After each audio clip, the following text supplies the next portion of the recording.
Hey everyone, it's Adrian Manray, and wow, this is really it, huh? The end of RMCU Side Projects. It's been a long journey, and I couldn't be any more proud of it. Side Projects had been lasting longer than when I joined, when I was writing ROM the Space Knight, but throughout these, throughout the past year, I'm happy I was part of it.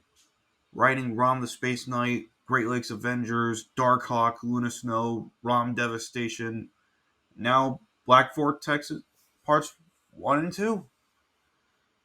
By the time I'm recording this, I already got done with part 1 and gonna start part 2 in about 8 days. I know Side Projects doesn't get as much views as mainline RMCU, but to me, it's the heart of the writer that makes a story very well. So, with that out of the way, I'd like to give you guys some people who want to say their goodbyes. Hey Internet, how aspect here, the creator of the Project Iron Fist. I just wanted to come on to reminisce for a moment. It really has been interesting working on side projects for this long. I can say if there's anything I have young is that every Marvel character, especially the really unknown ones, have a story to be told. But anyway, I think I have you for all for supporting you and showing yours for the series and all the love you've shown. And hope you all enjoy the rest of the side projects, which are Warm Devastation, created by Andrew and Mindway. Whip 2, Journey to the Savage Land, created by Wiz Reviews. And ending off with the Black Vortex Part 1 and 2, also created by Andrew and Manway. Now with all that done, I want to say goodbye and thank you for all your support. See you around. Hello, everyone. It's Joshua from Mayor's Reviews, writer and voice, I guess, for Reptile and Reptile Journey into the Savage Land. And just wanted to come on here and say thank you all so much for being a part of the journey for RMCU side projects. It is sad that this series is ending, but make sure you are ready for a lot of the stuff that's coming for the main line. JT's got a lot of stuff ready for you guys. But overall, I just want to say thank you all for being with us from the very start. Myself, Adrian, and all the other writers for the side projects are so entirely grateful for you guys for the entire for all the love you've been giving the side projects from the very start, starting with ROM and then going on with the Great Lakes Avengers and so on and so forth. So, and just seeing how this past year and how every week there was an RMCU side projects upload was just insane. Seeing how so many people were ready for it. I know even though this our series does not get as much views as the main line, it still means a lot that we've had people be there to see these other stories take place while it takes some time for the mainline stuff to happen. Once again, thank you all so much. It was such an honor to write the characters of Humberto, Eva, and Julian. Those three are definitely some of my favorite characters I've ever written in my life, and I'm so grateful and so excited for you guys to see what they'll be doing in the Black Vortex event, which has been our big event that we've been teasing. And yeah, that's not much else to say, but thank you all once again. Thank you guys so much for watching the RMCU side projects, and sit back, relax, and I hope you all enjoy the Black Vortex. Hello, this is Bluey. Welcome to the end of RMCU Side Projects. I don't have many regrets when talking about this. In fact, the only regret I have is not joining it sooner and meeting the wonderful people here. I hope you all are doing well, wherever you may be, whatever you're into. And we hope you just simply enjoy. I am grateful for the opportunity I've been given, and I am excited for you all to see how this all ends. It's kind of sad seeing this have to go away, but it is what it is, We keep moving forward, and we're going to keep doing our best. Adrian prepared something for y'all special, and so do we. Now, Please enjoy. Excelsior. So with that out of the way, let's play that intro one last time.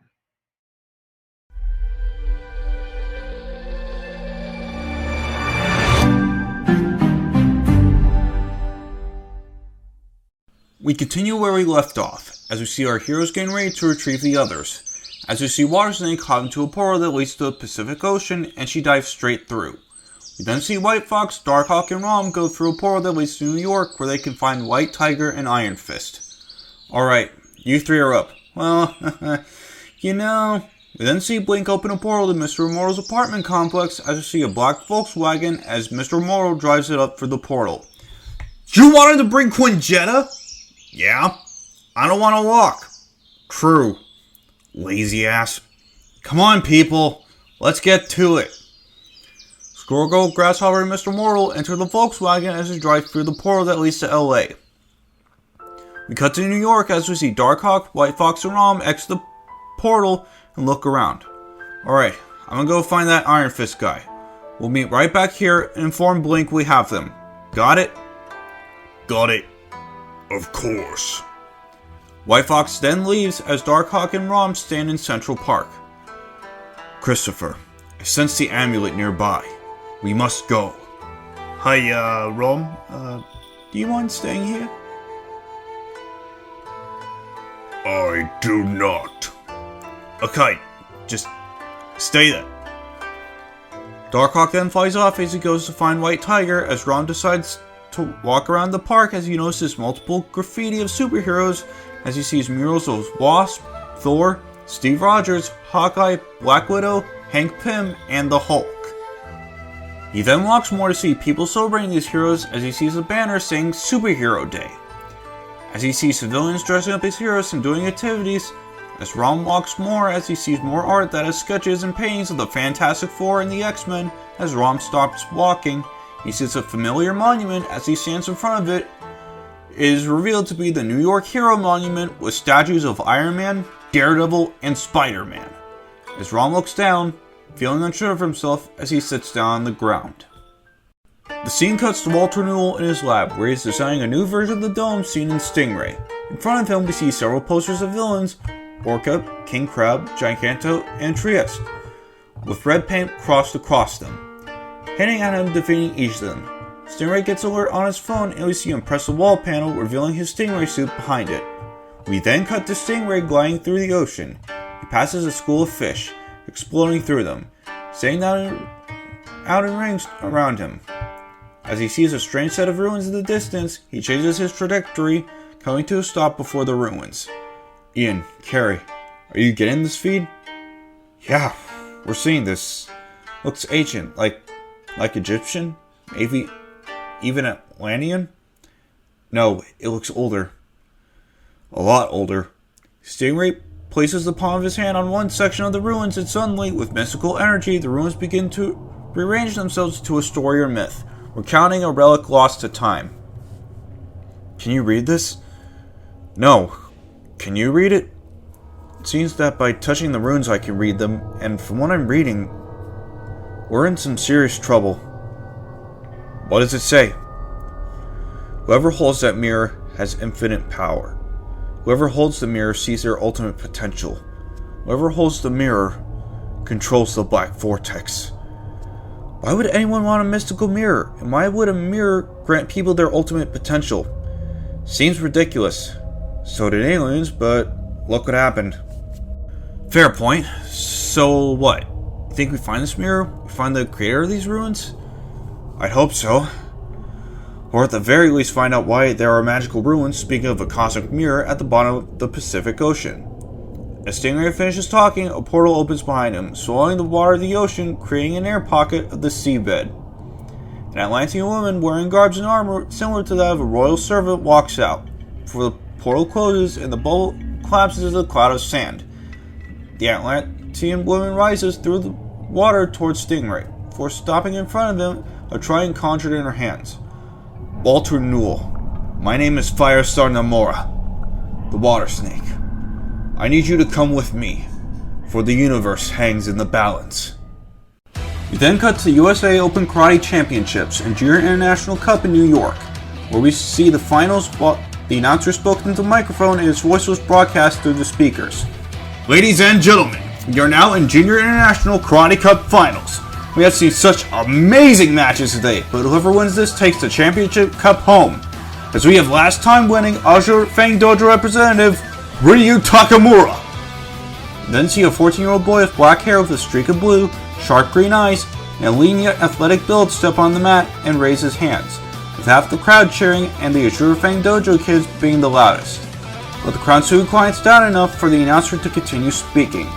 And from this corner, a rising star that showed up out of nowhere and has been winning karate tournaments left and right, representing the Danny Rand Dojo, it's Pei Victor! The other side of the audience cheers, including pupils from Danny Rand's dojo. As we now see a semi-older Pei, played by Shuya Sophia Kai, step on the mat and approach Ryu, as two bow and take their fighting stances as referee begins the contest. Camera then pans to the sidelines as we see Danny Rand, aka the Immortal Iron Fist, played by Makinya Orada, and Colleen Wing, played by Jessica Henwick, watching the match alongside the students from Danny Rand's dojo together as it happens. Pei's doing well so far. Yeah, she just needs to keep her focus and land a powerful strike and she'll win. Danny? Are you okay? You seem stressed about something. Huh? It's nothing. Danny, it's okay if Pei loses. Huh? Yeah, it would be a bummer. She would be mad, but it's her first international tournament and she made it this far. We both know she will bounce back even more determined to win next time. Danny looks confused for a moment before giving an awkward smile of his own. Yeah. That's what I was worried about. Well, like I said, no need to worry. She turns back to the match and cheering for Pei, as Danny looks at her before pulling out what was in his pants pocket to reveal a small black box that he flips open to reveal a beautiful engagement ring as he looks at it for a minute before flipping the lid back down and shoving it back into his pants pocket as he looks back in the match to see the referee has called it for a rest period as Ryu and Pei step off the mat and walk to their area as Danny, Colleen, and the students of Danny Rand's dojo come near her. You're doing great out there, Pei. Thanks, Colleen. He is way tougher than I thought he was going to be. Remember to... Yeah, I know, keep my eye on the prize. We were going to say stay focused, or even don't attack without a care, since that will leave you open for a counterattack. Which one was I right about? She got you there. Okay. Real funny, Pei. But seriously, keep your eye on the prize. Then looks at Pei in the eyes, and as she looks at him for a moment before her smirk grows bigger. Well, Sensei, maybe you should take your own advice and keep your eye on the prize. What are you talking about? Oh, it's nothing. You hear that the match is about to resume, so Pei runs off to step back on the mat. What is she talking about? Nothing. Colleen looks at him with the look, and before she can speak, a voice is heard behind them as they turn around to see a woman standing there, with it being White Fox. Excuse me. Hey! How can we help you? Danny Rand? Colleen Wing? My name is White Fox, and we need to talk.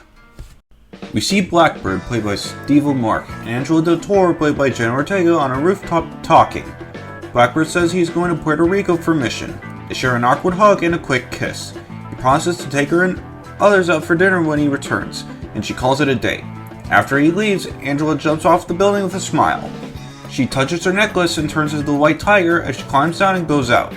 In an alley, she stops mugging, but then hears a noise behind her and hides. Wait, please, don't go. We need your help. Angela doesn't respond as we see her on the side of the wall ready to strike. Darkhawk turns to her direction and asks again. You look different than what we previously had heard of before.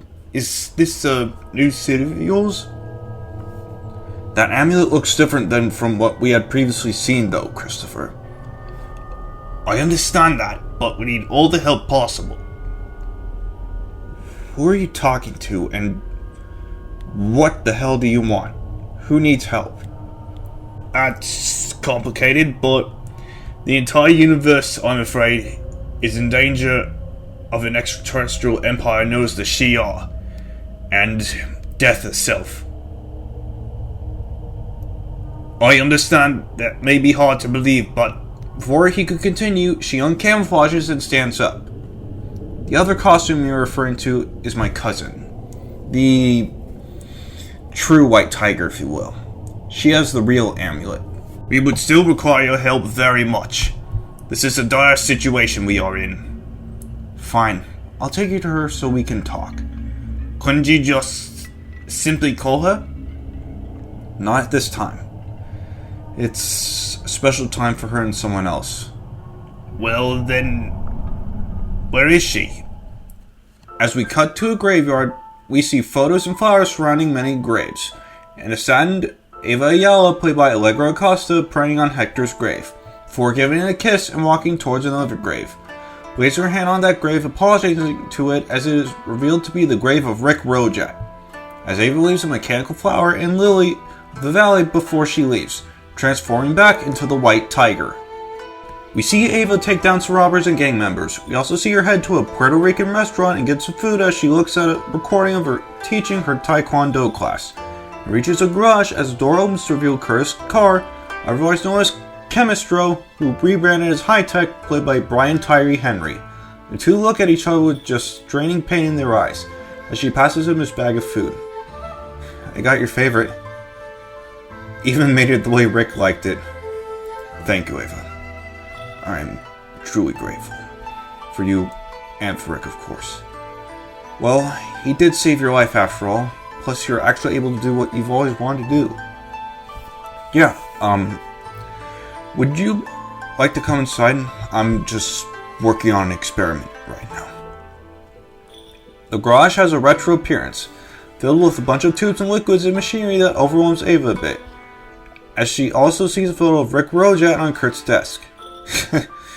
And experience another explosion? Nah, I'm good. Gracias. I'll catch up with you later as you continue expanding your business. Like you said, the world needs some high-tech help. They chuckle as Curtis gives her a set of miniature comms and a small pocket bag that is able to shrink its size. Just in case for some snacks, you know. Haven't seen a news site that hasn't mentioned you seemingly being everywhere. Yeah. Till we meet again, Chemistro. See you later, White Tiger. As they nod, Curtis closes the garage and Ava transforms back into the White Tiger and leaps off. Reaches a rooftop as she camouflages. At least you noticed a strange bird that was carrying along Angela. This better not be a trick, as Darkhawk lands with Angela hopping off. This one looks more like the one we're familiar with. Well, the more the merrier, as I say. Anyway, White Tiger, I am Darkhawk. Miss, other White Tiger has brought me to you. For the entire universe requires both of your help. You serious, kid? We're going to face an alien empire and the personification of death herself in order to find a mirror. Ava, uncamouflaged, stunned at what the pair are saying. I'm sorry, but this just sounds ridiculous. Yeah. But from what he's told me, plus what we've gone against, I'm not too surprised. Plus, as you know from my background, I've come across rumors about the mirror. The Black Vortex is called. Whether he's telling the truth or not, this is some serious shit we're dealing with. Indeed it is. We currently have others coming alongside to join us in this battle, and we all need hands on deck. Will you please join? Well, not the first time dealing with a big threat like this. So, where to? We cut to LA and the Lopez residence as we see Humberto Lopez, played by Marcel Ruiz, Eva Lopez, played by Sonny Bringas, Julian Lopez, played by Nicholas Bechtel, Jessica Lopez, played by Stephanie Beatriz, Isaac Lopez, played by Ramon Rodriguez, Gloria Lopez, played by Maria Canaz Barrera, and Vicente Lopez, played by John Leguizamo, all having fun playing Mario Party together. Okay! There's no way that Eva was able to get 2 stars back to back. That's just my luck. No, it's the host's advantage. As long as she doesn't win another minigame, I have a shot. Not if I got anything to say about it, Pop. Get him, babe. Mom, I thought you were on my side. How could you be rooting for the enemy? Would you really be the enemy if you were a threat? Yeah, cause you're in last place with 0 stars. Humberto forms a tail that wraps around Julian's mouth. That's enough out of you. Well, I'll be taking my victory crown, thank you very much. The family has different reactions to Eva's victory. Just then there's a knock at the door. Humberto goes to check on the door. He opens it to see Squirrel Girl, Grasshopper, and Mr. Mortal. Doreen? Hey, what's up? Hey, Berto, I wish I would be here in better circumstances. What do you mean?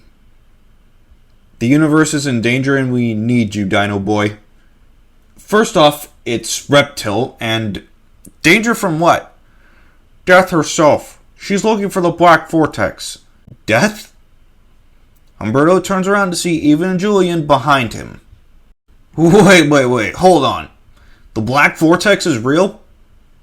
Wait, you know what they're talking about? When we were in the Savage Land, Shauna showed me some legends and scrolls they heard about. One of them was the Vortex. And Eva, what do you know about death? For a while now, I've been having nightmares where I see this woman calling herself Death, standing over both of your bodies. Is all of this true? Yes. We need all the help we can get. Well, we're in. What? You don't think you're gonna save the world without us, right? Reptile, Quintero, and Spearhead all stick together. We fight together, or we don't fight at all. Also, getting the opportunity to fight with the budget Avengers could be really cool. Who the hell are you calling budget Avengers? Humberto looks to his parents, they nod. The crystal chose you, son. We know you got this. Humberto hugs his parents. We're gonna need our suits. Don't worry, we got you. Also, I would suggest we talk to Shauna about this. If we're facing death, it's all hands on deck. To the Savage Land? I don't know how, but I think we can help you get there. Below the streets of New York lay an abandoned sewer system. Inside, a rundown control room had been transformed into a makeshift lab and living quarters. The room was cluttered with empty alcohol bottles scattered among lab equipment. Claw marks marred the walls. Torn research papers littered the floor. A decomposed skeleton was pinned to the wall, its skull brutally opened and its fingers replaced with cybernetic versions of what they once were. In one corner of the room, a canopy bed held a pale figure who was unconscious. This figure tumbled out of bed, revealing himself to be Michael Morbius, portrayed once again by Riz Ahmed. His hair and beard were long and unkempt. Dark bags hung under his eyes, and his suit was worn and stained. A post-it note was stuck to his forehead. He pulled it off and glanced at the message written on it. Michael, had a good time last night. Stole a couple of bottles. I'll need it. Morbius then picked up a half-empty bottle of Jack Daniels before drinking straight from the bottle. As he began to drink, his ears started picking up a sound from the distance, the sound of footsteps. Nina? There was no response. The footsteps only got closer. If you're going to ask me to go to Coney Island with you again, the answer's no. The footsteps suddenly stopped. That's what I thought. Hello, Michael. Morbius turned around to see an all-too-familiar face, Loxius Crown, who immediately grabbed the living vampire by the throat and threw him through a nearby wall. You! How the hell are you alive? Looks like me and you finally have something in common, Michael. That night, you sunk your filthy teeth into my throat. I was reborn. You gave me your gift. Now, I'm stronger than ever before. Loxius' eyes turned a dark red before he lunged towards his enemy, digging his claws into his stomach, causing the vampire's blood to pour onto the floor. Come on, Michael. Where's the monster I fought before? Morbius made numerous attempts to fight back, but all of his attacks were sloppy and easily dodged by Loxius. Look at you. You're an empty shell of a man. Are you still mad that I killed your girlfriend? What was her name again? Elizabeth? Keep her name out your mouth! Morbius then grabbed Loxius's arm and broke free from his impalement before swiping at the former vampire hunter and sending him back. There he is! There's the vampire I've been looking for! A monster who's worth killing! You're one to talk. Have you looked in the mirror lately? My humanity was a crutch. This is what mankind should be. No disease, no perfect need for weapons. Just pure killer instinct. Once I kill you, I'll be one step closer to being the perfect being. God, why do you guys always talk so much? Morbius then flew towards Crown. The two of them almost a perfect match. Where Crown lacked strength, he had skills, whereas Morbius was the opposite. It was only when Crown threw him into a familiar corpse that the tides changed. As Morbius laid on the ground, covered in blood, Crown slammed his foot onto his back repeatedly, laughing maniacally in the process. Well, Michael, it's a shame we have to end things. You see, I'm on a schedule, and as much as I like to continue playing with you, I'm afraid this is goodbye. Any last words? Yeah! 10! Morbius grabbed the metal fingers from the corpse he was laying on before thrusting him into Crown's torso, before pulling one of them out and ramming it into Crown's left eye. You motherfucker! Why can't you people just leave me alone? Morbius then wrapped his hands around Crown's neck, his grip gripping tighter by the second. Haven't I lost enough? All I want is to live a quiet life. If I have to kill everyone who gets in the way of that, then so be it! And just like that, Morbius snapped his enemy's neck before tossing his body to the side and collapsing to the ground, breathing heavily before grabbing another bottle. It appears I chose wrong. Who's there? Show yourself! You need not fret. I am not your enemy. A black cloud appeared before the vampire, with a young feminine figure emerging. Who the hell are you? I am Death. Death, huh? You finally here to take me? No, Michael. I'm here to help you. I can help you get what you desire. The life you've always dreamed of. Lady, you don't know the first thing about me. That's where you're wrong, Michael. Take my hand, and I can show you. With slight hesitation, Morbius did as he was asked before feeling a rush of energy before shutting his eyes. We then opened back up. He was standing outside in a backyard, surrounded by multiple people, two of whom he never thought he would never see again. Elizabeth Nikos, played by Lauren Cohen, and her brother, his best friend, Emil, played by Zach Gilford. You okay, Michael? You look like you've seen a ghost. Emil? Elizabeth? How are you here? Where are we? Why do I feel so different? Morbius looked down at his body, shocked to see his skin was the color it used to be. You okay, dude? Don't tell me you stayed up last night working again. No, I missed you so much.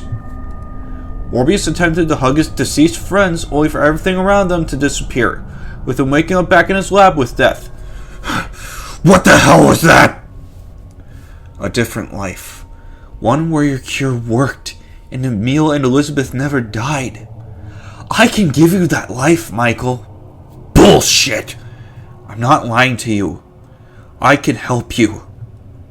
But there are so-called heroes who wish to stop me. All you need to do is help me, take my hand, and join me at my side. No, I can't kill innocent people. I wouldn't ask you to do such a thing. All I ask is that you help me with my endeavors. If you do, I can have your family back in your arms again. I can help you cure the world. What would you have me do? First, you must bow. The scene then ends with Morbius bowing before death. We cut back to our group of heroes as we see Blink with Squirrel, Reptile, Quintero, and Spirit-Head. So just so I understand this correctly, there's a jungle in the Arctic that has been able to have a living ecosystem that involves dinosaurs and other species that have never left the island? Well, Reyes had always wanted to bring the Savage Land into the story. Yeah, Kazar and Shauna could know more about the Vortex or even about death. Alright, but I need to see the location to open a portal, and also, I've never seen this place. That's why I'm going to help you. My teleportation powers work the same way, so if I focus on the Savage Land, you should be able to see.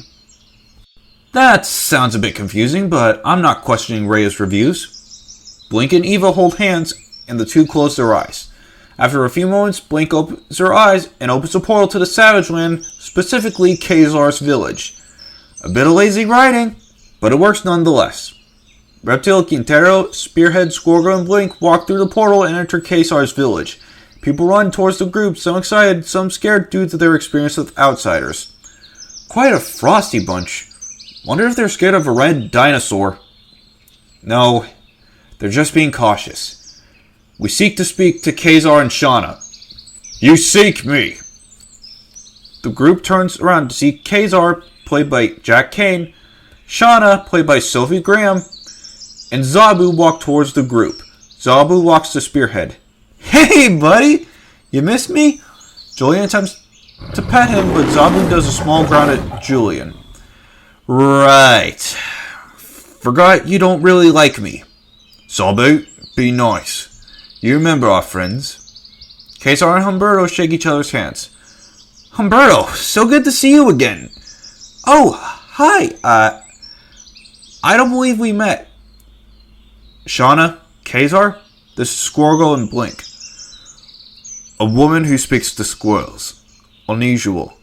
Coming from the guy who looks like a budget Tarzan with a very low budget Diego from Ice Age. Right, he does look like Tarzan. So, what brings you back here? We need your help. We need everything you have on the Black Vortex and death. Kazar and Shauna look at each other. Follow us. The group walk to the records room. The ancestors of the Savage Land once knew the origins of the Vortex. However, they've been lost to history. These scrolls, however, reveal information about the Vortex and how it connects to death. What do they say? We don't know. It's an old dialect we aren't able to decipher. Well, it's a good thing we have Santa and Rom helping us? Wait, Santa Claus is real? Yeah, Nick should be able to translate this. We'd really appreciate it if you guys can help us. As guardian of the Savage Land, I'll fight to protect it and my people. We're in. We see Blink open a portal back to West Virginia and the group walk through, leaving the Savage Land. Humberto, Eva, and Julian look around to see how many people are gathered to fight off against death. Wow! Those are a lot of heroes. I wouldn't consider all of us heroes. The trio turn around to see Next Wave, all walking towards them. Well, if it isn't Next Wave, back together again. You were never a member. Thanks for that. Well, now that we're here, we should be ready to figure out how we're going to stop death. We must prioritize locating the Vortex, little one. Who are you calling little? Hey, don't worry about him. He's just a bit moody. I'm Rick. Eva. Quintero. Cool suit. Thanks. And I'm her brother Julian. Julian shakes Rick's hand and obviously annoys Eva. This is really insane. Holy shit, that's really Santa!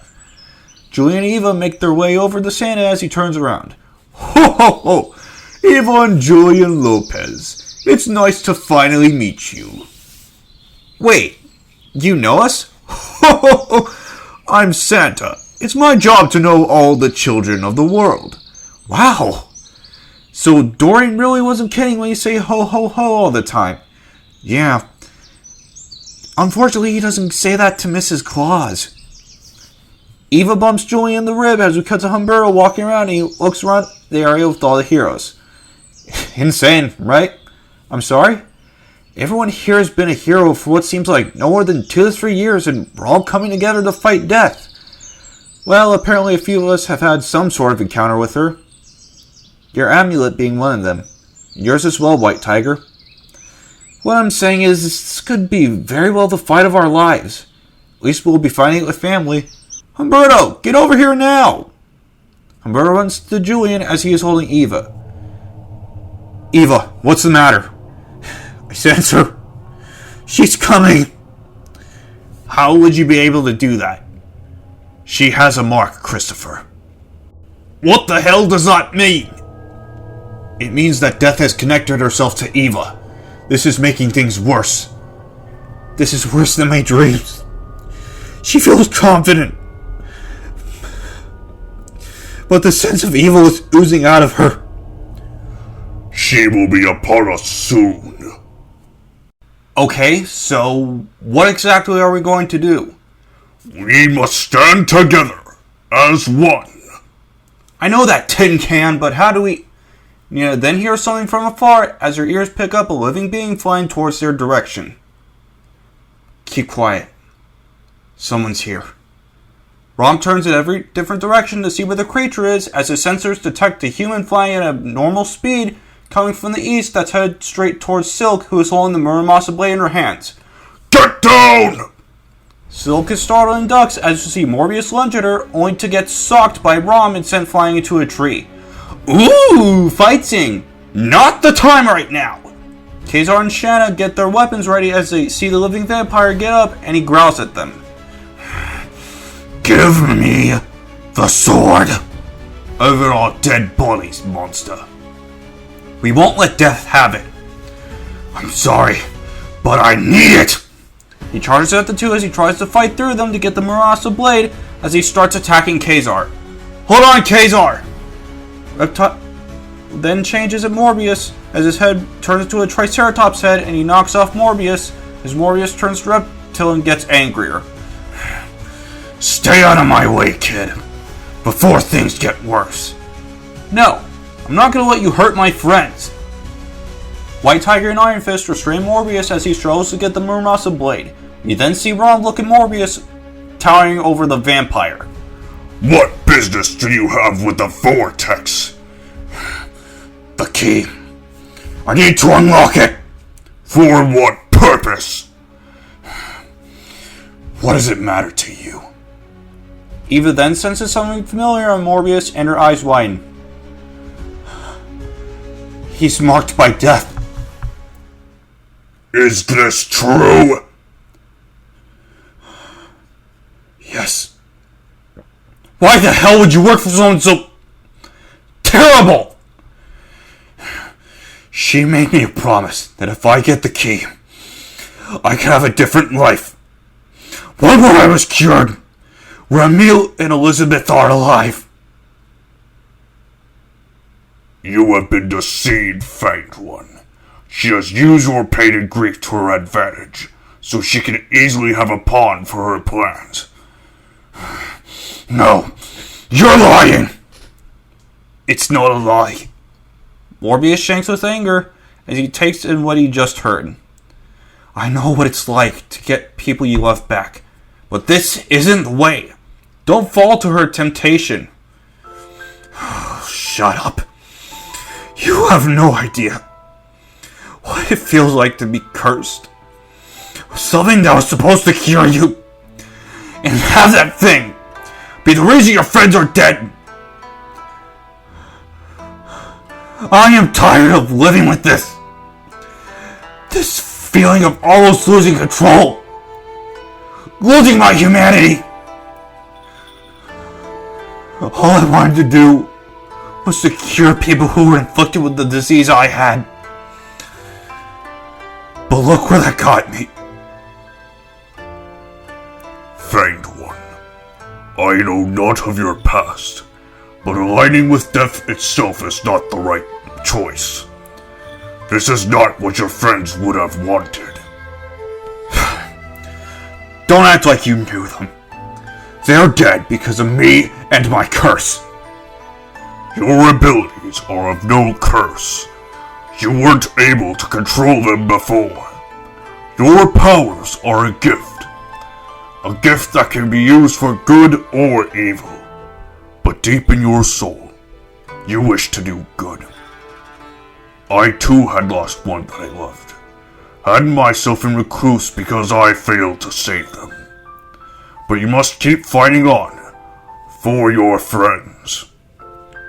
Aid us in fighting her. We might not only stop her, but to fight for those who are and were here in the vast universe. Please, do not let their memory die in vain. You have no idea what it's like. Have people die because of you. White Tiger then loses her grip as she looks at Morbius. You have these powers. We all do. Whether you see them as curses, burdens, it doesn't matter. What matters is how we use them. I lost mi hermano because of me as well. But we can't drown ourselves in pain. I miss them too much. We all lost someone, but we can't let guilt consume us. If we do, we can't continue their legacies, and we can't let them ever be forgotten. No matter how we got our powers, we have to use them to protect those who cannot protect themselves. Let us show death our gifts, and our strength when we are united. Morbius gets up, a bit wobbly from the damage inflicted on him. Fine. I'll help you. But after this, I'm going back. Got it? Okay. Morbius wobbles towards Cindy's house to see if there is any booze, as the other heroes look amongst themselves in silence. Well, that was a bit anticlimactic. Ow! What the fuck? Not okay.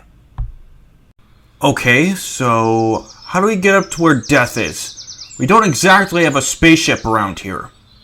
I would suggest my old pod, but it has long been damaged. We then see Zabu sniffing Rom's pet tortoise Ron Swanson as he gets ready to eat him, but Ron picks Zabu up as Zabu growls at him. No one eats Ron Swanson. White Tiger looks at Reptile with sheer confusion as she looks back at Zabu. Did Kazar even train that thing? He's usually pretty tame when I was in the Savage Land. Rom drops Zabu as Zabu walks back to Kazar. Forgive Zabu. He hasn't eaten in a few hours. Rom then walks to his old pod and he brings it back, then sets it down. Okay, maybe I can fix this, and configure it to turn it into a ship big enough for all of us. That could work. Want to help? Sure. Tony and Spearhead begin figuring out how to fix it as the others converse. As the heroes get to know each other, they learn about each other's backstories. We then see Grasshopper make a pentagram out of almond joys as Squirrel Girl looks confused. Doug? What the hell are you doing? What do you think? Summoning almond joy demons. Do you seriously just expect Hellstrom to Beetlejuice his ass here after someone says almond joy 3 times? Hell! I don't even think we're allowed to use Hellstrom in this. How dare they desecrate the blood of beetles? No, Rom. Beetlejuice is a movie. The first one is a classic. And the sequel was good, but didn't hold up. People only saw it because of a certain actress. Squirrel Girl looks at Angela as she looks back at Tony and Julian working on the pod. We then cut inside Cindy's house as we see Morbius look into the fridge as Cindy sees him looking for booze. You know, there's wine in the cupboard. Thanks. As Morbius looks in the cupboard, he finds some old bottles. Why were they kept in there? Like they say, wine tastes better when aged for years. Smart choice. Better than my choices when drinking. So, Nina told me you live in a sewer?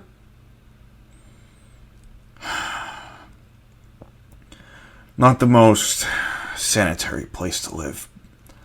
But it was the only place I could find where I could hide and be alone. My life has been the best since I got these gifts. Lots of loss. Death. Cindy sits down at the table as she asks Morbius to, as well. As he does, she begins to speak again. If I may ask, what made you want to help us? Was it Rom's speech? Partially. But that's not the full reason. Is it because she lied to you? It's not just the fact that she lied to me. She lied about giving me a life I wanted. To bring Elizabeth and Emil back. And I fell for it. We all make mistakes, Mr. Morbius. Michael Morbius. My point is, if you keep internally tearing yourself apart, beating yourself down, it will kill you eventually. I lost a friend a long time ago, and it put Rom in a bad place. And I don't want that to happen to Nina, and lose you. Morbius looks at the bottle of wine as he remembers Emil and Elizabeth before he became a living vampire during their college days. And he sets the bottle back in the cupboard as he looks at Cindy again. You know, for a West Virginia local, you are taking the end of the world much calmer than a usual person would. Well, when you live with a robot for some years, you get used to some chaos going on. But, yeah, I am afraid. I'm afraid for you, for them, and for Rom. We're talking about facing the embodiment of death here. There's a chance you all might not make it. I know. But like them, we have to stop her. He remembers the last time he saw Emil and Elizabeth as he looks at Cindy again. It's what they would have wanted. Well, if you're going to go out and save the world the others, you're going to need a new suit. No thanks. I think this suit is better. Oh, come on. Cindy then shows Michael a long-sleeve jacket with inner purple fabric with black pants. Actually, maybe this will do. Morbius puts it on as he goes back outside. We cut back to outside as we see Stingray and Iron Fist talking with one another as they sit at the table in the backyard. Hold on. So you punched through a dragon to obtain a glowing fist? Heart of Shao-Lao, but yeah. That's how I became the immortal Iron Fist. Never fought a dragon, but I did fight a man shark. Wish I could fight a man shark. As Stingray drinks some orange juice, Iron Fist speaks up again. Hey, can I ask you a question? Yeah, what's up? Well, I'm planning to propose to my girlfriend Colleen. She's been there for me for a while, and she's the love of my life. But I'm not sure how to do it when we have the end of the world going on. Mr. Fist, you can call me Danny. Danny, make sure to keep her close. You don't know when they could die in life. I lost my wife a long time ago. I don't want you to lose yours. So promise me you will keep Colleen close. Iron Fist promises as Stingray nods. Not sure the how, or the where. Central Park. Good sights to see there. Kind of nervous. Not gonna lie.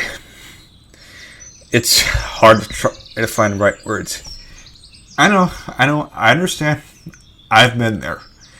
Maybe I can help you with that. As Stingray helps Iron Fist with how to word his proposal to Colleen, we cut to Squirrel Girl as she looks around at all the heroes. Now this is an all-star cast. What if we... Ow! We're not trying to give JT a heart attack and add more characters to this project. Jeez. We then cut to Ava and Darkhawk as we look at Tony and Julian working on the pod. So, you have a voice in your head too? Kinda. It's actually a spirit tiger. Mine's an alien robot crystal thingy. Huh. Never seen something like that. Never heard of a tiger god either, so, yeah. Hey, is that actually its name, or is that what it is? It's an actual tiger god in the amulet. So, can we call it Fluffy? If he calls me Fluffy one more time, I am going to make you kill him, Ava. Come on, it's funny. I will not tolerate such a name. We then cut to Luna, Snow, and Silk as we watch Aranya and Jubilee talking in the distance. Ain't it weird that there's another spider person here? Kinda, yeah. Imagine if there's a universe full of spider people out there. What? Like a Spider-Verse? A bit on the nose there. Gwenpool then sees Morbius and starts poking him with a stick. Come on, do the thing. What thing? Gwenpool keeps poking him with the stick. Say the line. No. Come on, say it. Keep poking me with that damn stick and I'll make sure the sticks poke you severely.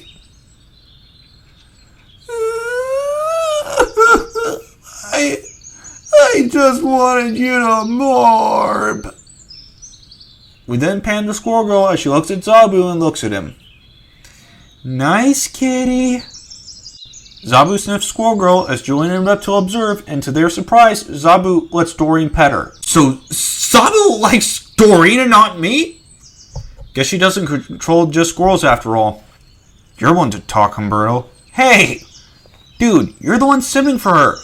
Stop! You're gonna look like a furry. Dude, I'm not a furry. Pretty sure you are. We then see Gwenpool walk up to Santa. So, Santa, is my old man still on the naughty list? Yes, Wade is still on the naughty list. How dare you? Doreen? Who's Wade? Oh! Massive douchebag.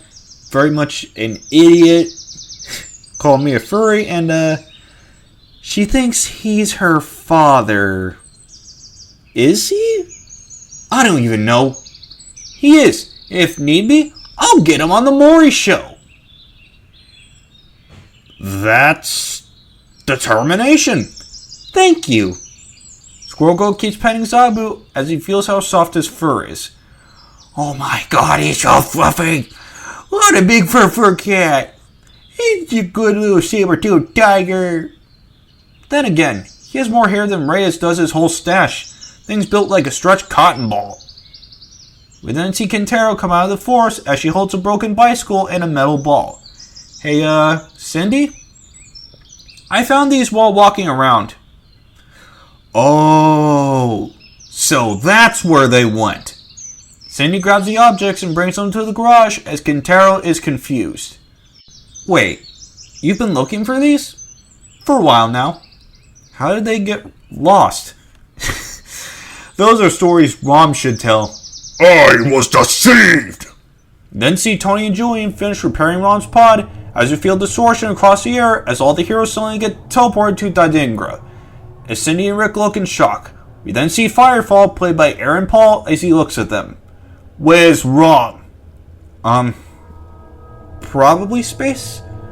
Wait, what the hell are you doing here?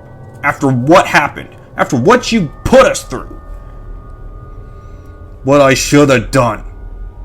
He then flies off to space as Cindy and Rick look shocked. We then cut to Didingra as we see the heroes confused and shocked as to where they are until they see the black vortex. Is that... It is. The Black Vortex. My. Such a big party. The heroes turn around to see Death alongside Talon and Black Swan with an army of dire wraiths as Rom's eyes widen. Rom? What are those? Dire Wraiths. I am very pleased you all decided to unite for a lost cause. Humanity could have had everything they wanted if they had the power of the Vortex. But you choose to live miserable, pathetic, tragic lives. All I want is to give you back what you lost. You're full of shit. Watch your tongue, mongrel. You should be ashamed, Michael. You could have had Emil and Elizabeth back. Walter, you could have had Diane back in your arms again. Ava, you could have seen Hector again. Danny. You could have had your mother look you in the eyes once more. And Rom? You could have had Brandy again. Rom looks down as Squirrel Girl sees his pain, and she gets pissed as she looks Destray in the eyes. You're not a savior. You just use that to take advantage of people torn by pain and grief. You think using other people's family members as bait is going to be beneficial to them? You may be a powerful entity and shit, but you're no saint, and you're no hero. You're just a bully. What did you call me, girl? You heard her. You're just a bully who takes advantage of the weak. Someone who uses others for their own desires. You are really testing my patience. Using people's friends and family is low, but you never learned to have a heart. You dare to speak to my mother with such... Enough, Yabbit! We then see Eligila again in front of the other heroes as he raises his sword and looks at them. This is where we stand, mi amigos. This is where we fight. This is where she dies. A few of the heroes cheer for Eligila's proclamation as Eligila charges with a number of heroes towards death. Have at it. As the group of heroes charge towards death, she grabs Eligila by the throat and pops his head off like a bottle cap. Holy shit! We then see Brain Drain, Shamrock, Forget-Me-Not, NFL Super Pro, Texas Twister, Sun Girl, Gauntlet, Bengal, Captain Ultra, and Gunnar get mauled by Diarates as Mr. World and Quintero look in shock. My god. I'm gonna be sick. We then see Talon charge towards Darkhawk as Darkhawk goes to fight him in the sky as we see Black Swan manage to kill Litterbug, Golden Girl, and Blonde Phantom with Cosmic Blast. No! Not Blonde Phantom! Death then looks at Jack of Hearts as he charges towards Death as she fires blasts of dark energy at them, obliterating him in an instant.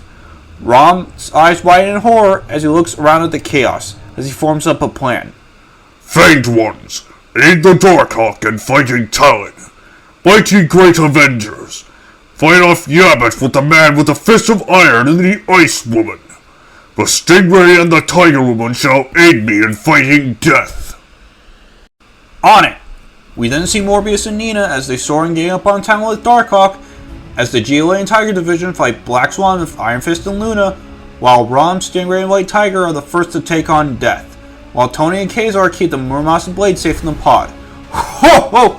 What the hell is this? We then see Adarius charge towards Santa as Soap notices. Santa! Look out! Santa turns around and he punches Adarius square on the face. Oh no! Oh, you don't! Santa then takes down a few wraiths by himself as Silk is surprised. Thank you for the save, Miss Moon. You're on the nice list. Thanks, Santa. We see Reptile, Quintero, Spearhead, and Next Wave fighting off the Dire Wraiths as they manage to take out a few. From fighting a dinosaur to fighting a giant spire, now to facing off against death itself. Funny how life works.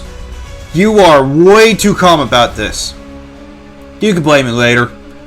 Blame you?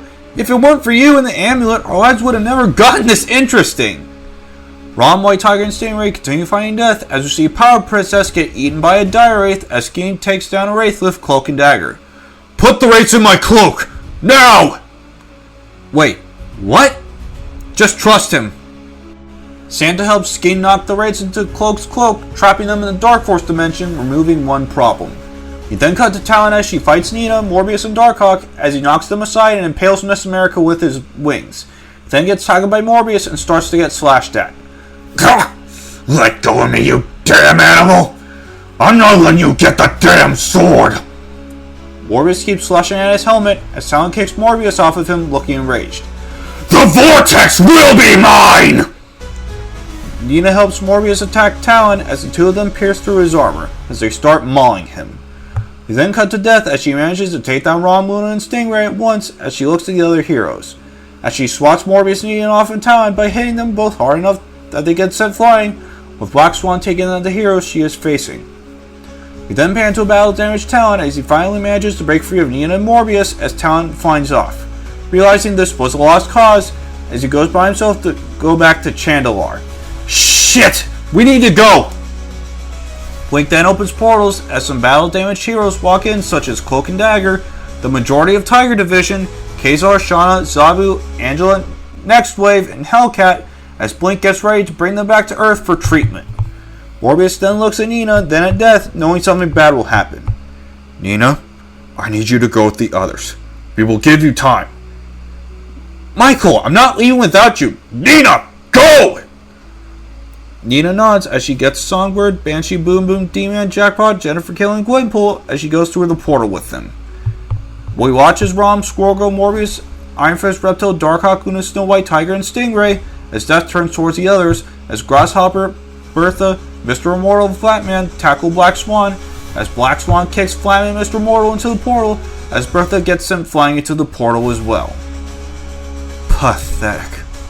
We then see Grasshopper turn to Death as he gets pissed. Nobody hurts my damn family! Then charges towards Death as Squirrel Girl's eyes widen. Doug, no!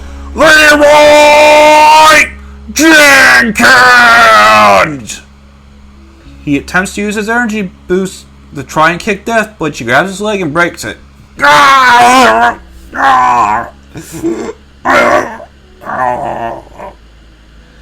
Pathetic. We watch as Monica Chang shoots at Death, but in response, Death snaps Monica's neck as she drops to the ground, dead.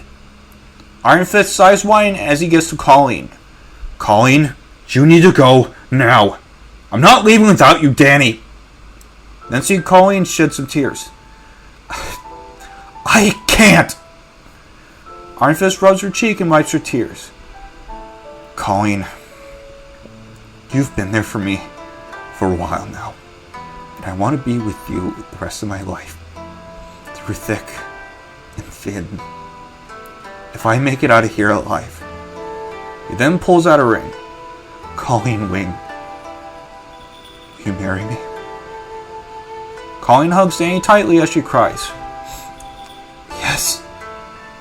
She then puts the ring on her finger, kisses Danny, then goes to the others. We then pan to Humberto as he hugs Eva and Julian.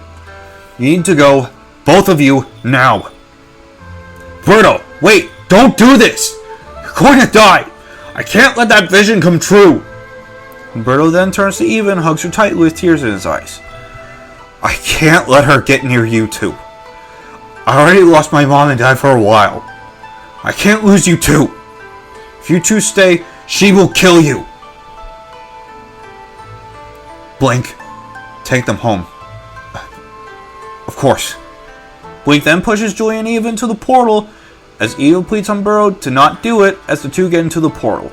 He watches Death approaches Grasshopper, but she gets ambushed by Skeen while she gets killed by Death as Grasshopper cries in anguish knowing he lost his only love. No! No! Blink then drags Grasshopper into the portal as Firestorm and Water Snake help her and walk in as well. As Death slowly approaches them, with Black Swan seeing Grasshopper's anguish, and she feels remorse for him, as she has second thoughts. Blink then goes into the portal and closes it. The last one leaving is Santa. Death then looks at the 9 heroes and smirks sinisterly. You fools think you can stop me? I suggest giving me the key before things get bloodier. In your dreams, bitch. We won't kill you the entire universe. You're gonna have to go through us. All of us. And we won't stop until you're down. You're alone. That's why people like you lose. You want to know why, Death? Rom then approaches and takes the front as he looks at Death in the eyes. You stand against Earth's champions!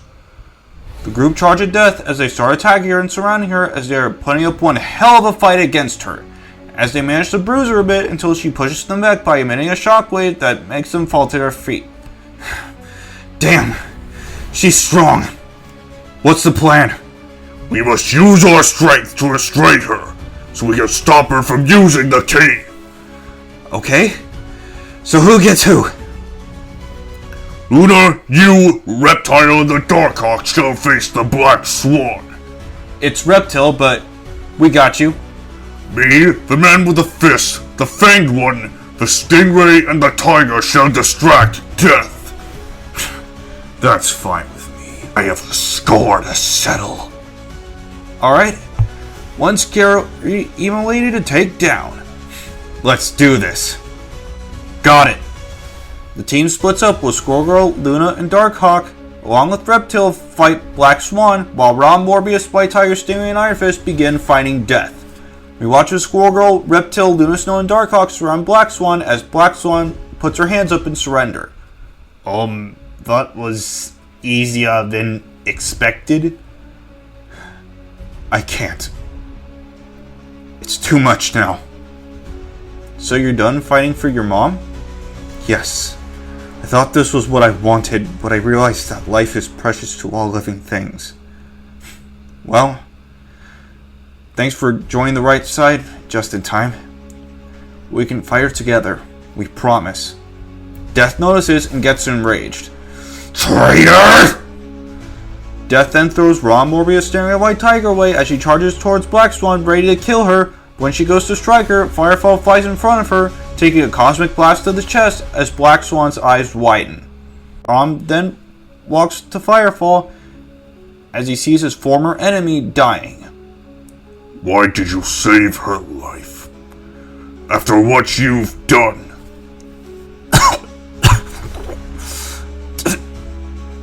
To redeem the honor I redeem. To redeem the dishonor I did to Javelin. To use it the way you folks did it. Ron looks at him as he sees Firefall die. As he gets his focus back onto Death, we watch as she looks at them. Girl of Squirrels, take the key and get to the Vortex. When there, destroy it. Luna then hands Squirrel Girl the Muramasa blade.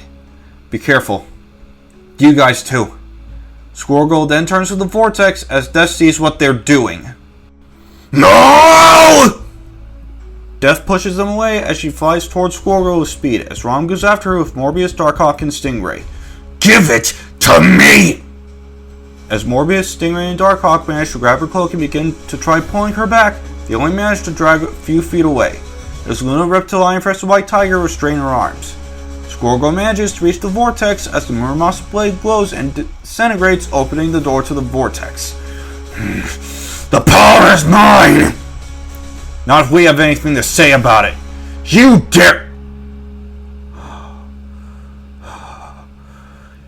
That amulet.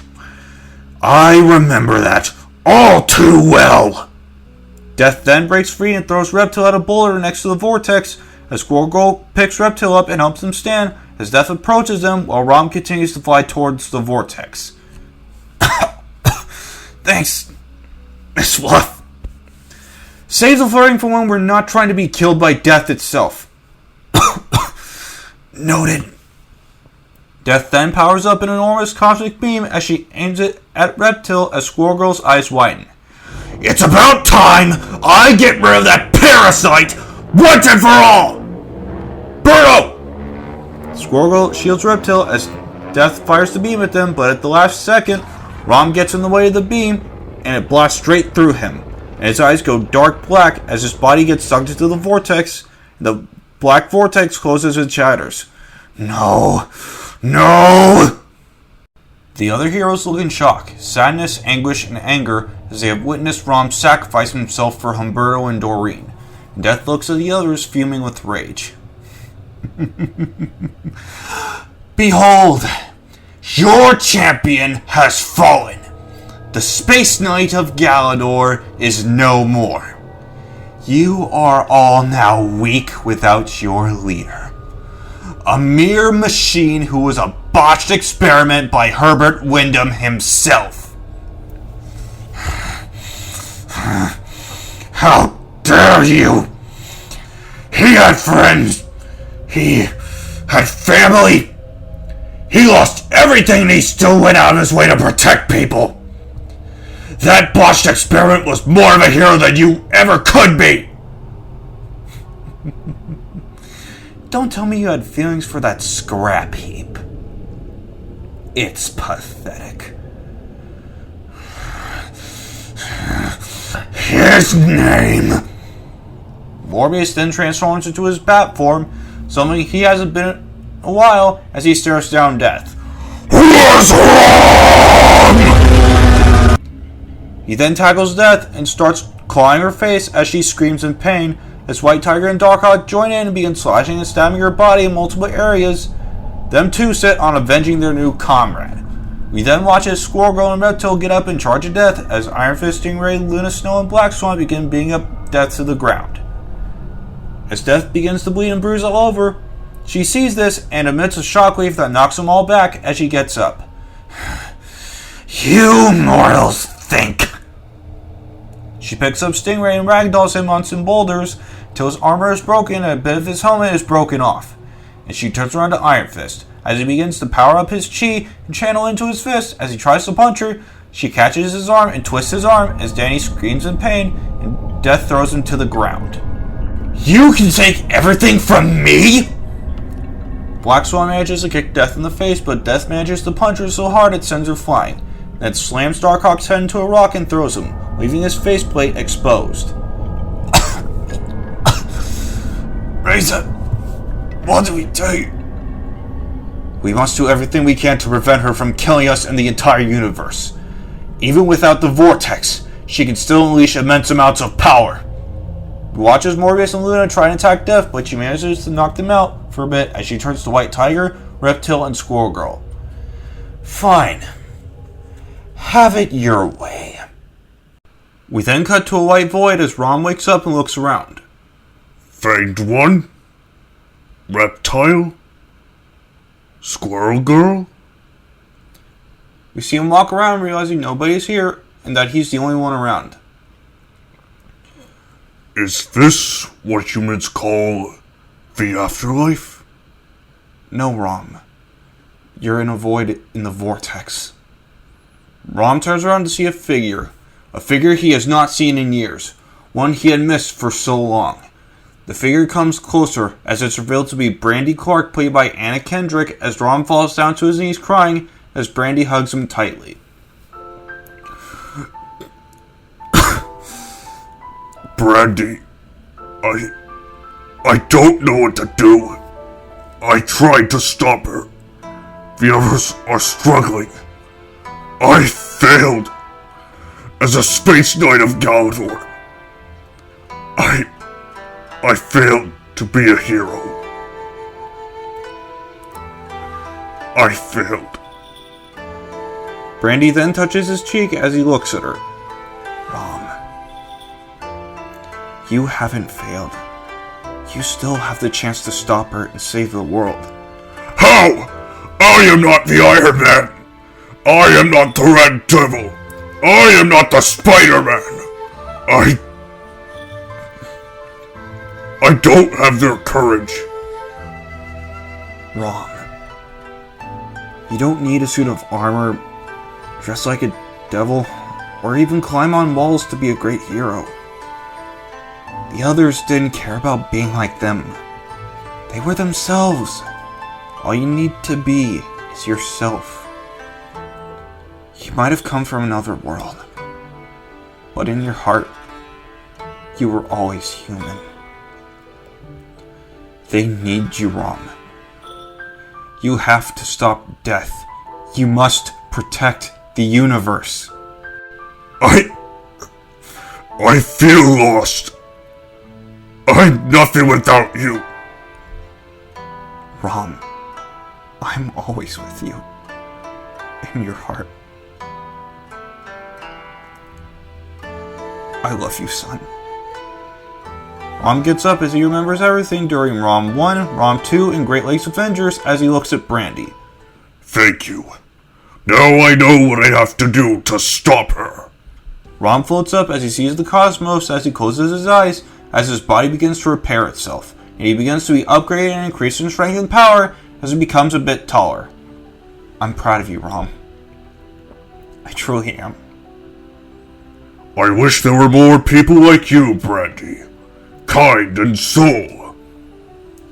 We then watch as the Vortex creates a new Galadorian with golden armor and amber optics standing about 7 feet tall. Who is that? The person you wished you would be like me, Rom. It gave you your desire. I didn't desire it. I simply see the good in humanity and hope people follow your example. The female Galadorian wakes up. Rom, it is an honor, Space Knight of Galador. I do not hold that title anymore. What? I am Rom, Protector of Earth, and you shall be known as Starshine! This is Starshine, voiced by Catherine Langford, as she nods. Come, you must defeat death and aid our comrades. Of course. Cut back to Dadingra as Death stands upon the other heroes as she smiles sinisterly. Now, you all pay! As Death is about to strike the final blow, a gleam of light distracts her as Ron and Starshine come out and land down. No. Impossible! The other's eyes widen as they see Rom, now in an upgraded form. Rom. He's back. We'll all be damned. I apologize if I came late to the battle. Nah, you came just in time. Hey, who's the gold one? She is Starshine. She will take you all home to recover. Wait. What about you? What are you gonna do? Face her once and for all. Gonna be okay, Rom? Of course, Reptile. Good luck, Rom. Be careful. My mother is more powerful than she looks. I will. Good luck. We watch as Starshine teleports herself, Black Swan, and the other heroes back to Earth, as Rom stands alone and faces death. One shall stand, one shall fall. Why waste your life so recklessly? When you could have went with them. Someone must stop you. Like you can. Even if you have the powers of the Vortex, I can just drain it from your dead body. When I'm done, there will be nothing left. Not even your precious Earth. Rom then flies to death as he grabs her and flies at immense speed and out of the planet's atmosphere. As he begins to fight her as they are sent flying across the universe, with Death and Rom firing cosmic blasts at each other in space. We have a montage of Rom and Death fighting across the universe as their fight is seen across multiple planets including Hala, Sneep, and the Shi'ar homeworld Chandalar. As we see Deathbird see the fight and her eyes widen in terror as she sees Rom, now empowered with the Black Vortex. But something catches her eye as she notices Talon flying as she decides to go after him. We cut back to Rom and Death as they crash land into Earth's atmosphere as it's revealed they are in New York City. As people are seen panicking, Rom notices as Death smirks, seeing his sympathy for the people as she starts firing at multiple billboards in the streets, trying to kill as many people as possible, but Rom throws her into Central City Park as he turns to see if the citizens are okay. Then sees a piece of debris about to fall on a little girl as he catches her and sets her down next to her parents. Seek shelter. It is not safe. The citizens begin running away as he flies to Central Park as he sees Death getting up, now completely bloodied, bruised, and her true form manifesting as her face becomes a complete skull as she hobbles towards Rom. You think you can stop me? You're just Herbert Wyndham's lab rat! Rom looks down on her own face as he keeps his cool. I was, but not anymore. My time on Earth has taught me life is treasured, and I must be there for them before it is too late. Something you will never learn. You're so soft and stupid. Perhaps, but you are what I am not. A coward. Death gets enraged as he fires a cosmic blast, but Rom uses his own blasts as the beams clash, but Rom manages to overpower her as his blast obliterates her, disintegrating her, and finally destroying her once and for all. Rom rests for a few seconds until he flies back to West Virginia and lands down. Oh my god, Rom! Cindy hugs Rom in tears as Rick Jones joins in the group hug. I am okay. What of the others? Most of them went back home to recover. Well, except those bunch. She then points at Starshine, Black Swan, Squirrel Girl, Morbius, Iron Fist, Reptile, Darkhawk, Lunasil, White Tiger, and Stingray. Rom then walks up to them as he sits down. My comrades, we have won. The others are happier than they have ever been as they get up. Damn. She did a number on us, huh? Come, my friends. We must celebrate our victory. Okay. Where are we going? You then cut to a McDonald's as the 9 heroes eat their meals. I don't know how you can eat any of this shit. It is divine. I wouldn't call it divine, Rom. If it's cheap, it's easy to get, Michael. Fair, I guess. Better than shit I ate in my sewer home. For someone who's pretty Optimus Prime like, Rom, you picked a pretty common place. Yeah, why pick a McDonald's? That is kind of odd. Maybe he just likes McDonald's a lot. Would make sense. The reason why I call this divine is not just because of its taste. It is because it was where I found happiness on this planet, and embraced being among humans. Wait, really? Yes. This is where I embraced the concept of friends and family. To all of you for your aid in fighting death, I thank you for bringing out the inner hero within yourselves. They all nod as they see the sunset. So, I guess this is the end, huh? Guess so. It was great knowing you guys. Same. Wish it could have lasted longer. Agreed. It was nice knowing you all. We saved the world. That's an achievement. Rom comes over to them as he emits nanotechnology that forms an insignia on their suits as they look at it. The hell? Whoa. Hey, Rom? What does the C stand for? It stands for us, Earth's champions. He then makes the same insignia on his own body. It is a memory of our achievement and our friendship. I shall miss you all when you leave. So, what are we gonna do now? Well, I'm gonna go back to New York, cause I have a wedding to attend to.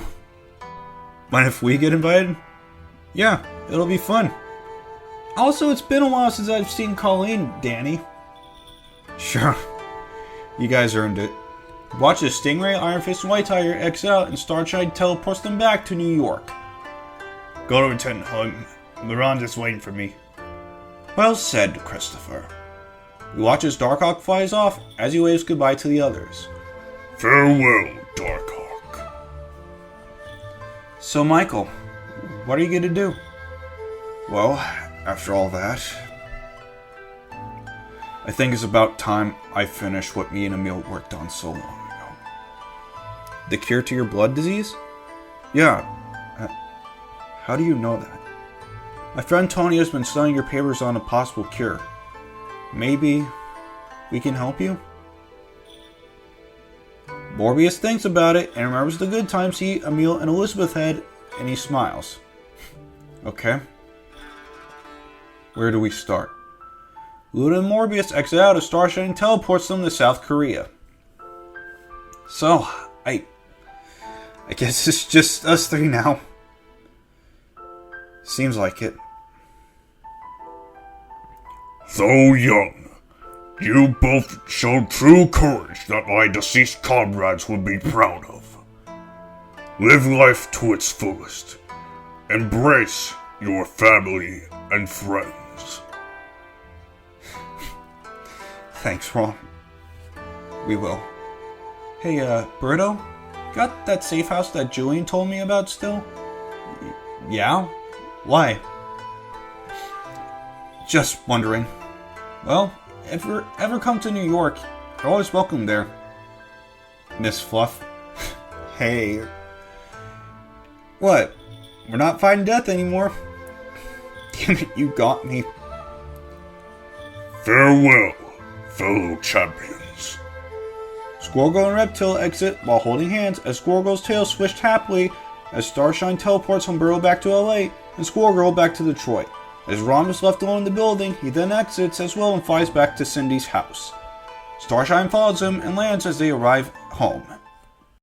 We cut to the next morning as we see Ron take a stroll in the forest with Ron Swanson as he sees Starshine and Black Swan sit on a boulder. You two are up early. We have a question we must ask. What is it? Well,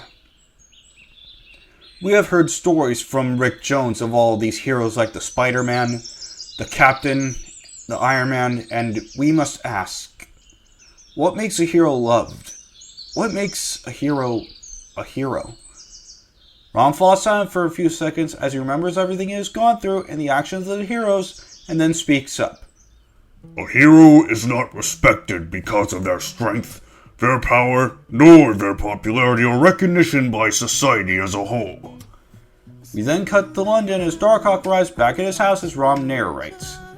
It is their honesty, their kindness, their determination to protect people and treat them equally no matter who they are.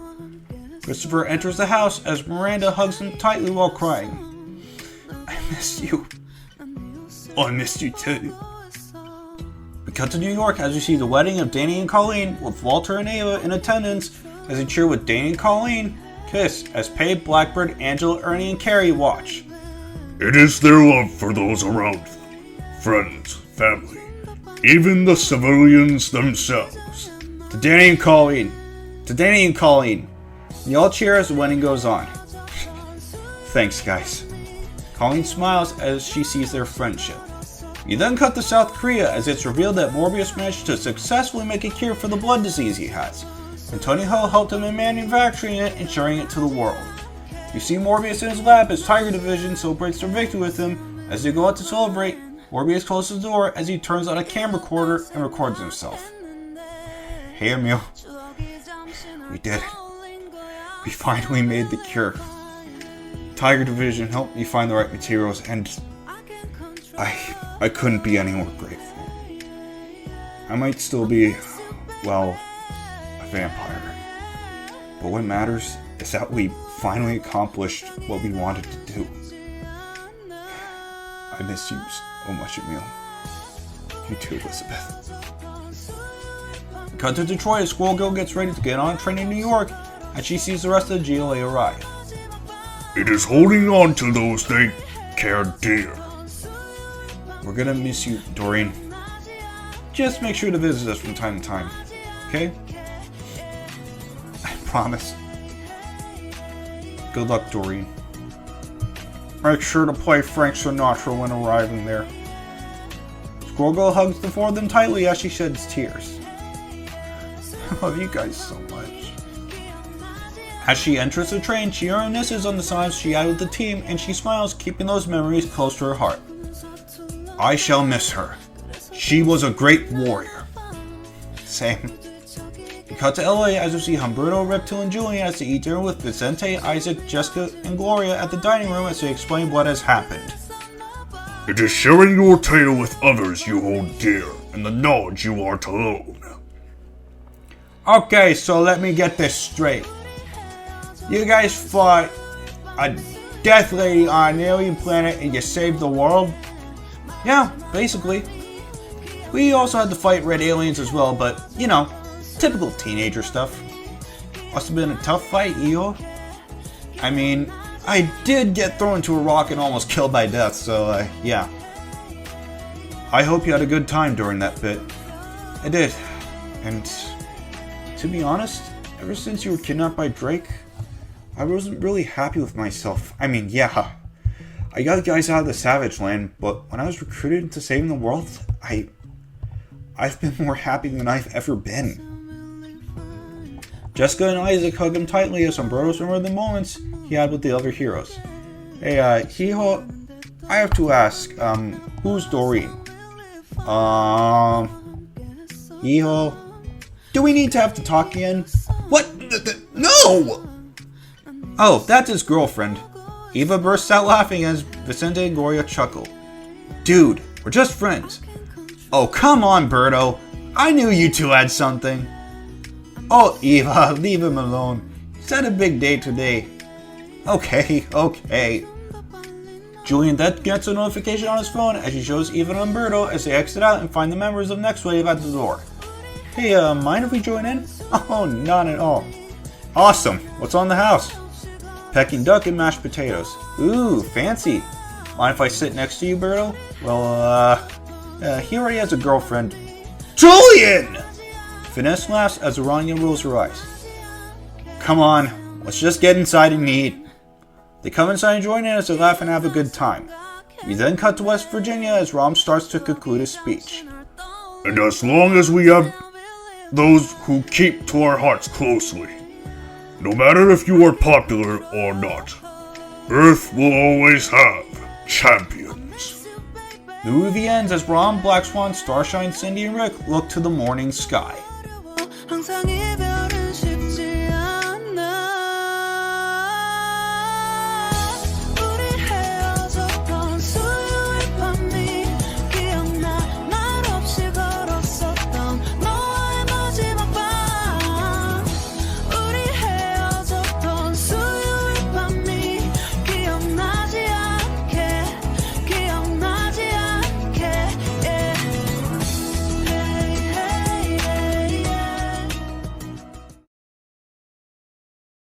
The first post-credit scene opens to see Squirrel Girl in a taxi as we see her talking to someone while she is in the passenger seat. You know, ever since I moved to New York, I am loving all the sights here. Thanks for showing me around, Mr. Dopinder. The camera pans to the driver of the taxi, revealing Dopinder, played by Karan Soni, as he smiles. Oh, thank you so much, Miss Squirrel Girl. Squirrel Girl then sees a bobblehead in the taxi as she gets curious. Hey, where'd you get that bobblehead? Oh, Santa gave it to me on Christmas. You know, I thought a god was Santa once. What? No way. It's true. That is awesome. Hey, can I have a selfie real quick? Absolutely, Miss Squirrel Girl. Then see Squirrel Girl take a selfie with Dopinder as she sends it on Facebook. The second post-credit scene begins in West Virginia as we see the Almond Joy pentagram made by Grasshopper as we see a figure emerge from it, walk toward the house, and knock on the door of Cindy's house. Cindy then opens it and is shocked to see Damon Hellstrom, played by Georgie Farmer. Hey, any idea why you summoned me? What? We didn't... Look, I was just about to get to Route 66 till one of you morons summoned me all the way here. What? Oh, we didn't summon you. Wait, what? Then who the hell did? Cindy then recaps everything that transpired and of the Black Vortex.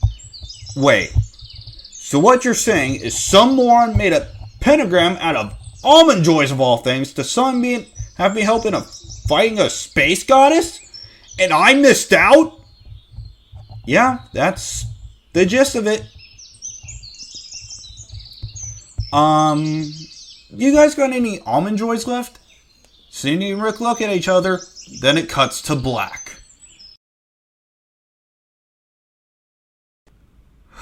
Wow. We're finally at the end.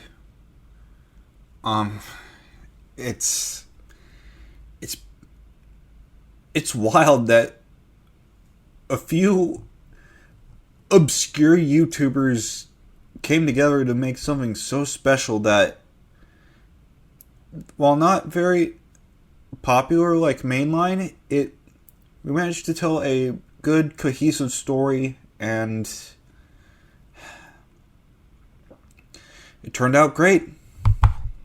I could not be any more proud of what I've done, what the other writers have done. Thank you so much, JT Videos, for giving us this opportunity. Thank you for inspiring me to do shit that I haven't, ever thought before. Seriously, man. Thank you. And with that out of the way, this is Adrian Manray, and, well, you'll see me, but not on this channel, or in the other writers. Which is why, right now, I would like you all to subscribe to the amazing creators of these projects. Ray's Reviews, he's doing a series called Marvel 1978, and he's going to be doing a Fortnite series soon, so keep tuned for that. Art Droid is doing amazing fanfics. Seriously, man, you are doing a damn good job. And Random Guy is absolutely amazing writer. And me and him may be collaborating on something in the future. As for the others, Bluey Gaming, subscribe. Seriously, Howd Aspect, subscribe. JT Vids, the guy who helped this dream come true. Subscribe to him for more mainline, Dragon Ball analysis, One Piece analysis, all of it. Seriously. Oh, yeah. What about you, Adrian? What about you? Well,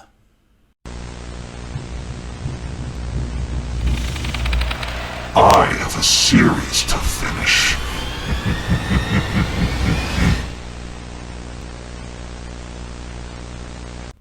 wait, was that a shameless plug-in? Adrian! Do you know Wade's gonna call you out for this? I don't even like Wade, but dude! Seriously. Oh, God. Wait. JT, please don't transition yet. Please don't.